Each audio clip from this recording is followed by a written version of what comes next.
Hi friends, ఎలా ఉన్నారు అందరూ? Welcome to my channel Tanmay creations.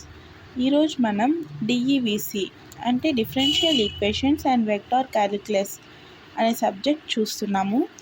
First unit వచ్చి యూనిట్ 1. ఇది బీటెక్లో వస్తుంది. Differential equations of first order and first degree. ఈ ఫస్ట్ యూనిట్ నేమ్ వచ్చి differential equations of first order and first degree. అంటే యూనిట్లో మనం కేవలం ఫస్ట్ ఆర్డర్ ఫస్ట్ డిగ్రీ ఉండే డిఫరెన్షియల్ ఈక్వేషన్స్ ఒక్కటే చూస్తాము. యూనిట్లో మొత్తం 7 టాపిక్స్ ఉన్నాయి. ఫస్ట్ 4 టాపిక్స్ పార్ట్ ఏగా, నెక్స్ట్ 3 టాపిక్స్ పార్ట్ బిగా చేశారు. పార్ట్ ఏలో 4 topics: linear differential equations, Bernoulli's differential equations, exact differential equations, and last fourth one is reducing differential equations into exact differential equations. Part B lo Newton's law of cooling, law of natural growth or decay, electrical circuits. Total 7 topics ఉన్నాయి. First order first degree అంటే మనం differentiation ఒకసారి చేస్తాం. అంటే యూనిట్లో కేవలం dy dx కానీ dy కేవలం ఇలాంటివే ఉంటాయి. ఒక్కసారే డిఫరెన్షియేట్ చేస్తాము దాన్ని. సో ఈరోజు మనం ఫస్ట్ మెథడ్ చూద్దాం, లీనియర్ డిఫరెన్షియల్ ఈక్వేషన్స్. అసలు లీనియర్ డిఫరెన్షియల్ ఈక్వేషన్స్ అంటే ఏంటి? The equation is of the form dy by dx plus py equal to q is called linear differential equations. అంటే ఈ మోడల్లో ఉండే సమ్స్ అన్నీ ఈ ఫామ్లోనే ఉంటాయి. dy by dx plus py equal to q ఈ ఫామ్లోనే ఉంటాయి. ఈ ఫామ్ ఉంటే మనం వెంటనే లీనియర్ డిఫరెన్షియల్ ఈక్వేషన్స్ అనుకొని సమ్స్ స్టార్ట్ చేసుకోవచ్చు. ఫస్ట్ వర్కింగ్ రూల్ చూద్దాం, ఈజీగా అర్థమవుతుంది. వాళ్ళు క్వశ్చన్ ఇస్తారు కదా, దాన్ని ఫస్ట్ రాయాలి. Write the given equation is of the form dy by dx plus py equal to q. ఇచ్చిన క్వశ్చన్ని ఒకవేళ వాళ్ళు ఈ ఫామ్లోనే ఇస్తే ఇదే రాస్తాము. వేరే ఫామ్లో నార్మల్ ఇస్తే దాన్ని ఈ ఫామ్లోకి తెచ్చుకొని ఇందులో ఏమున్నాయి? p, q are functions of x only. దీంట్లో pqలో కేవలం x మాత్రమే ఉండాలి. ఇంటిగ్రేటింగ్ ఫ్యాక్టర్, తర్వాత ఇంటిగ్రేటింగ్ ఫ్యాక్టర్ కనుక్కోవాలి. ఇంటిగ్రేటింగ్ ఫ్యాక్టర్ ఏంది? e power integration p dx. అది సాల్వ్ చేసి ఇక్కడ p వస్తుంది కదా, దీన్ని ఇంటిగ్రేట్ చేయాలి ఈ పవర్లో. అది integrative factor. Next third step the general solution వచ్చి y ఇంటూ ఇక్కడ ఇంటిగ్రేటింగ్ ఫ్యాక్టర్ వస్తుంది కదా మనకి, అది y into integrating factor equal to integration q. ఇక్కడ q వస్తుంది కదా, q into integrating factor dx plus c. ఇదే ఒక్కొక్కసారి వైలో కూడా ఇవ్వచ్చు. అలాంటప్పుడు సేమ్ ఇలాగే, కాకపోతే ఇక్కడ y వచ్చిన ప్లస్లో ఇక్కడ x వస్తుంది. dy by dx ఉండాలి, ఇక్కడ dx by dy. py ఉంటే ఇక్కడ px, q సేమ్ అదే. pq ఇక్కడ ఏమవుతాయి అనుకున్నాం? x ఒక్కటే అవుతాయి అనుకున్నాం, ఇక్కడ y ఒక్కటే ఉండాలి. ఇంటిగ్రేటింగ్ ఫ్యాక్టర్ కూడా ఇక్కడ ఈ పవర్ p dx అయితే ఇక్కడ ఈ power p dy. General solution ఇక్కడ y ఇంటూ ఇంటిగ్రేషన్ ఫ్యాక్టర్ అయితే x into integration factor equal to integration q. Integration factor integrating factor. ఇక్కడ dx చేస్తే ఇక్కడ dy చేయాలి ప్లస్ c. ఎందుకంటే ఇక్కడ మనం p, q దేంట్లో ఉంటాయి అనుకున్నాం? xలోనే ఉంటాయి అనుకున్నాం, కాబట్టి ఇక్కడ dx చేసాం. ఇక్కడ yలోనే ఉంటాయి అనుకుంటున్నాం కాబట్టి dyతో చేస్తాము. వీటి మీద మనం కొన్ని ప్రాబ్లమ్స్ చూద్దాము. ఫస్ట్ ఏమి ఇచ్చారు? Solve x dy by dx plus y equal to log x. First ఏం చెప్పాను? గివెన్ రాయాలి. ఏమి ఇచ్చారు? x dy by dx plus y equal to log x ఇచ్చారు, అది రాయాలి. మనకి ఫార్ములా ఏంటి? dy by dx plus py equal to q. అంటే మనకి ఇక్కడ ఎవరు ఉండాలి? కేవలం dy by dx మాత్రమే ఉండాలి. సో ఇక్కడ ఉన్న xని అంతా డివైడ్ చేస్తే ఇక్కడ x పోతుంది కదా, 1 వస్తుంది కదా. So x by x X cancel అయిపోతుంది కాబట్టి 1 ఉంటుంది. అంటే dy/dx ప్లస్ మనకి ఇక్కడ వై సపరేట్గా ఉండాలనుకున్నాం కాబట్టి 1/xని రాసి సపరేట్గా y రాసుకున్నాం equal to it's log x/x. ఇది ఈక్వేషన్ 1 అనుకుంటే ఈక్వేషన్ 1 అనేది మనకి ఏ ఫామ్లో ఉంది, dy/dx plus py equal to q అంటే లీనియర్ డిఫరెన్షియల్ ఈక్వేషన్ ఫామ్లో ఉంది. ఇక దీన్ని బట్టి ఇక్కడ p వాల్యూ ఏంటి 1/x, q value log x/x. ఇప్పుడు వీటికి నెక్స్ట్ సెకండ్ పాయింట్ మనం ఏమనుకున్నాం, ఇంటిగ్రేటింగ్ ఫ్యాక్టర్ కనుక్కోవాలి అనుకున్నాం. So integrating factor equal to e power p dx. ఇందాక ఫార్ములా అనుకున్నా that formula e power p ఎంత ఉంది మనకి 1/x dx. 1/xని ఇంటిగ్రేట్ చేస్తే ఏమొస్తుంది మనకి log x వస్తుంది. సో ఈ పవర్ log x, ఈ లాగ్ క్యాన్సిల్ అయిపోతాయి. సో మనకి x మిగులుతుంది integration. General solution third step ఇందాక ఏమనుకున్నాం, జనరల్ సొల్యూషన్ ఒక ఫార్ములా ఏంటి, y into integrating factor equal to integrate q into if అంటే integrating factor dx plus c. ఈ ఫార్ములాని ఈ ఈక్వేషన్తో చూద్దాం, కంపేర్ చేద్దాం. y ఇంటూ ఇంటిగ్రేటింగ్ ఫ్యాక్టర్ ఏమొచ్చింది మనకి x వచ్చింది. So y into x equal to integrating q ఎంత log x/x into integrating factor x కాబట్టి x dx ప్లస్ c. ఇక్కడ x క్యాన్సిల్ అయిపోద్ది. xy equal to integrate log x dx plus c. xy equal to integration log xకి formula ఏంది, x log x minus x. So xy equal to x log x minus x equal plus c. Next second question అంతే easy. Solve x log x dy/dx plus y equal to 2 log x. First ఏం చేయాలి, given రాసుకున్నాం. మనం ఇందాక ఏమనుకున్నాం, dy/dx ఒక్కటే ఉండాలి అనుకున్నాం కదా. సో ఇక్కడ ఎక్స్ట్రాగా ఉన్న x log xని డివైడ్ చేస్తాం. అప్పుడు x log x క్యాన్సిల్ అయిపోతుంది కాబట్టి మనకి ఏం మిగులుతుంది, dy/dx ప్లస్ y సపరేట్ కావాలనుకున్నాం కాబట్టి 1/x log x into y equal to ఇక్కడ 2 log x/x log x రాసుకున్నాం. log x cancel. సో మనకు ఏం మిగులుతుంది, dy/dx plus 1/x log x into y equal to 2/x. Equation 1 ఏ ఫామ్లో ఉంది మనకి, లీనియర్ డిఫరెన్షియల్ ఈక్వేషన్ ఫామ్. అంటే dy/dx plus py equal to q. ఈ ఫార్ములా నుండి ఇక్కడ pని qని రాసుకున్నాం. p ఎంత 1/x log x, q value 2/x. ఇప్పుడు వీటికి మన సెకండ్ పాయింట్ ఏం చేస్తాం, ఇంటిగ్రేటింగ్ ఫ్యాక్టర్ కనుక్కుంటాం. Integrating factor equal to e power p dx equal to e power p ఎంత వచ్చింది మనకి 1/x log x dx. 1/x log xని ఇది మనం చేయడం కష్టం కాబట్టి కాసేపు log xని t అనుకుంటాం. log x డిఫరెన్షియేట్ చేస్తే ఎంత వస్తుంది, 1/x dx. tని డిఫరెన్షియేట్ చేస్తే dt. సో ఈ 2ని యూస్ చేసుకొని దీన్ని 1/xని dtగా 1/x dxని dtగా రాస్తాం, log xని tగా రాస్తాం. అప్పుడు మనకి ఏమొస్తుంది, e power integrate 1/t dt అని వస్తుంది.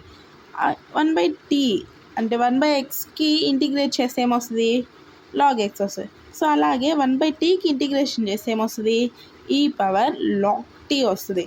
ఇందాక మనం చెప్పుకున్నాం కదా, log e ఇట్లా ఉంటే క్యాన్సిల్ అయిపోతాయి. అప్పుడు మనకి ఏం మిగులుతుంది, t మనం ఏమనుకున్నాం, log x. So integrative factor వచ్చి మనకి log x వచ్చింది. థర్డ్ స్టెప్ జనరల్ సొల్యూషన్ కనుక్కోవాలి. Same formula y into integrating factor equal to integration q integrating factor dx plus c. ఈ ఫార్ములాని ఈ ఈక్వేషన్ నుండి సబ్స్టిట్యూట్ చేసుకుంటే y ఇంటూ ఇంటిగ్రేషన్ ఫ్యాక్టర్ ఏమొచ్చింది, log x. y into log x equal to integrate 2/x log x dx plus c. ఈ 2 constant కాబట్టి బయటకు తెచ్చేసాం. అప్పుడు ఏముంటుంది, integrate log x/x dx plus c ఉంటుంది. ఇప్పుడు log xని t అనుకున్నాం. 1/x log xని డిఫరెన్షియేట్ చేస్తే ఏమొస్తుంది, 1/x dx వస్తుంది ఈక్వల్ టు tని డిఫరెన్షియేట్ చేస్తే dt వస్తుంది. సో ఈ 2ని యూస్ చేసుకొని log x/xని log x by x dxని dt dtగా రాసుకుంటాము. Then y log x equal to 2 into ఎక్స్కి ఇంటిగ్రేషన్ ఏంటి ఎక్స్ స్క్వేర్ బై 2, అలాగే టీకి ఇంటిగ్రేషన్ టీ స్క్వేర్ బై 2. ఇక్కడ 2 క్యాన్సిల్ అయిపోద్ది, plus c. y log x equal to t square plus సి. టీని మనం ఏమనుకున్నాం లాగ్ ఎక్స్, కాబట్టి y log x equal to log x whole square plus సి. నెక్స్ట్ థర్డ్ క్వశ్చన్ వచ్చి solve dy by dx plus 2y tan x equal to sin x. First ఏం రాయాలి, given రాసేసుకున్నాం. ఇది మనకి ఇక్కడ మనకి y సపరేట్గా ఉండాలి కాబట్టి ఫస్ట్ 2 tan x రాసుకుని తర్వాత y రాసుకున్నాం. ఇది ఏ ఫామ్లో ఉంది మనకి, dy by dx plus py equal to q ఫామ్లో ఉంది. దీన్ని బేస్ చేసుకొని pని qని రాసుకున్నాం. p ఎంత 2 tan x, q sin x వచ్చింది. దీన్ని సెకండ్ పాయింట్ మనం ఏం చేయాలి, ఇంటిగ్రేటింగ్ ఫ్యాక్టర్ చేయాలి. Integrating factor formula e power integrate p dx. E power p ఎంత మనకి 2 tan x dx equal to 2 constant బయట తెచ్చుకున్నాం. E integrate tan x dx. Integrate tan xకి ఫార్ములా ఏంది, e power 2 log sec x. Log 2 ముందుంటే లాగ్ని ఈని cancel చేయలేం కాబట్టి 2ని పవర్లోకి పంపించాం, లాగ్ ఈ క్యాన్సిల్ అయిపోతుంది. మనకి ఇంటిగ్రేటింగ్ ఫ్యాక్టర్ ఏమొస్తుంది, సీకెండ్ స్క్వేర్ ఎక్స్ వస్తుంది. థర్డ్ స్టెప్ మనం ఏం చేయాలి, జనరల్ సొల్యూషన్ కనుక్కోవాలి. ఫార్ములా వచ్చి same, y into integrating factor equal to integrate q integrate factor dx plus c. y into secant square x, మనకి integrate factor secant square x వచ్చింది కాబట్టి ఇక్కడ సీకెండ్ స్క్వేర్ ఎక్స్ రాసుకున్నాం. Integrate sine x secant square x dx plus c. ఈ secant square ఎక్స్ని ఎలా రాసుకోవచ్చు, seek into seek X రాసుకోవచ్చు కాబట్టి అలా రాసుకున్నాం. సీక్ ఎక్స్కి ఫార్ములా ఏంటి, 1/x కూడా రాసుకోవచ్చు. So sine x by cos x sec x dx plus c. Sine x by cos x ఏంది, tan x, కాబట్టి ఇంటిగ్రేట్ tan x sec x dx plus c. ఇంటిగ్రేట్ tan x sec xకి formula sec x. So మనకి లాస్ట్కి ఏమొచ్చింది, y secant square x equal to sec x plus c వచ్చింది.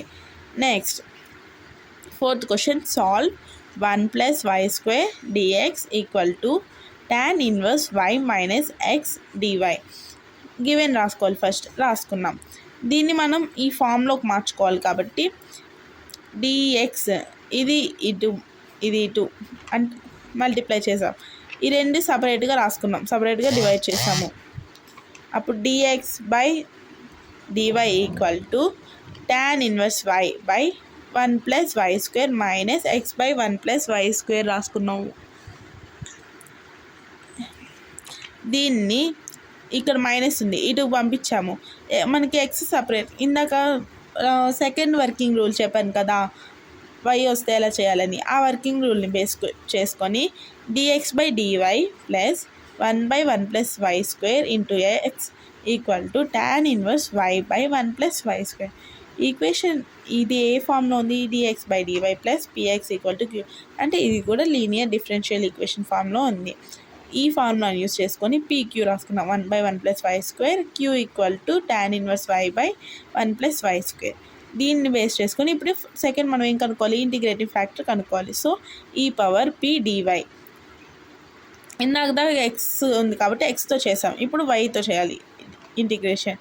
ఈ power 1 by 1 plus y square, p value 1 by 1 plus y square కాబట్టి 1 by 1 plus y square dy equal to, ఇది direct formula ఏంటి, integrate 1 by 1 plus y square అంటే ఏంది, tan inverse y. So మనకి integrative factor ఏమొచ్చింది, tan inverse y వచ్చింది. Third step మనం ఏం కనుక్కోవాలి, జనరల్ సొల్యూషన్ కనుక్కోవాలి. సో జనరల్ సొల్యూషన్ ఫార్ములా ఇందాక y ఇంటూ ఇంటిగ్రేటివ్ ఫ్యాక్టర్ వచ్చింది. ఇప్పుడు మనం ఫార్ములాస్ మార్చుకోవాలి కదా, y ప్లస్లో x రావాలి కాబట్టి x into integrative factor equal to integrate q integrative factor into dy plus c. Substitute చేసుకున్నాం, x ఇంటూ ఇంటిగ్రేటివ్ ఫ్యాక్టర్ ఈ పవర్ tan ఇన్వర్స్ y రాసుకున్నాం, ఇంటిగ్రేట్ q వాల్యూ రాసుకున్నాం, ఇంటిగ్రేటింగ్ ఫ్యాక్టర్ రాసుకున్నాం, dy ప్లస్ c. ఇక్కడ ఇంత పెద్దగా చేయడం కష్టం కాబట్టి మనం తగ్గించుకోవడానికి tan ఇన్వర్స్ వైని టీగా అనుకున్నాం. tan ఇన్వర్స్ వైని డిఫరెన్షియేట్ చేస్తే ఏమొస్తుంది, 1/1 + y² dy వస్తుంది. టీని డిఫరెన్షియేట్ చేస్తే dt వస్తుంది. V2ని బేస్ చేసుకొని x tan inverse y = integrate t e⁻t dt + c. దీనికి uv ఫార్ములా అప్లై చేస్తే x tan inverse y = t e⁻t - integrate e⁻t dt + c వస్తుంది. e⁻t ఇంటిగ్రేట్ చేస్తే మనకి మళ్ళీ e⁻tనే వస్తుంది. So x e tan inverse y = t e⁻t - e⁻t + c వస్తుంది. దీంట్లో e⁻tని common తీసాము. అప్పుడు x e tan inverse y = e⁻t × t - 1 + c వస్తుంది. ఇక్కడ t వాల్యూ సబ్స్టిట్యూట్ చేసుకుంటే x e tan inverse y = t value tan inverse y కాబట్టి e tan inverse y × t value tan inverse y. So tan inverse y - 1 + c. So మనం ఈ model మీద 4 sums చూసాము. మీరు ఇంకా చేయాలి అనిపిస్తే బై మిస్టేక్ అనిపిస్తే అప్పుడు ఈ 3 కూడా ఎగ్జాంపుల్ చేసుకోవచ్చు. ఒకసారి క్వశ్చన్స్ చూద్దాం. 5th question, solve x + 2y³ dy/dx = y. ఇది సాల్వ్ చేస్తే మనకి x/y = y² + c వస్తుంది. Next solve √1 - y² dx = sin inverse y - x dy. దీన్ని సాల్వ్ చేస్తే మనకి x e sin inverse y = e sin inverse y × sin inverse y - 1 + c. ఇది common తీసాక వచ్చేది. కామన్ తీయకుండా ముందు అయితే sin inverse y × e sin inverse y - e sin inverse y + c వస్తుంది. నెక్స్ట్ ఫైనల్గా సాల్వ్ x + y + 1 × dy/dx = 1. దీన్ని solve చేస్తే x = -y + 2 + c వస్తుంది. Thanks. Please follow, subscribe, like, share.